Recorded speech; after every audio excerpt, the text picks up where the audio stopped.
Nie je hviezda ako hviezda. Prečo je herecké nebo také bohaté a plné žiarivých hviezd? Ladislav Chudík, Mikuláš Huba, František Dybarbora, Karol Machata, Ctibor Filčík, Viliam Záborský, Štefan Kvietik a zoznam je dlhý, predlhý.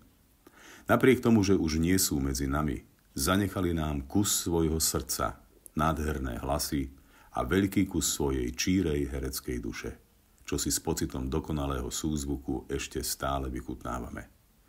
Zvlášť teraz v dobe hlbokého kontrastu plytkých a nahlúplých televíznych seriálov a ešte plytkejších hereckých výkonov. Ak to porovnávame s dneškom, nezdá sa vám to pozemské herecké javisko akési chudobné, prízemné, pochmúrne, doslova komunálne? Nie je herec ako herec. Súčasníci opantaní bezobsažným pocitom vlastnej výnimočnosti, otroci hereckej priemernosti a často nekriticky oddaní pouličnej sláve, rovnajúcej sa poľnej tráve. Velikánov zdobí ľudskosť, sú oddaní pravému kumštu, skromnosti a pokore.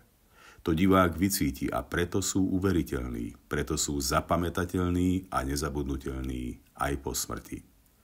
Preto budeme s úctou spomínať aj na majstra Štefana Kvietika.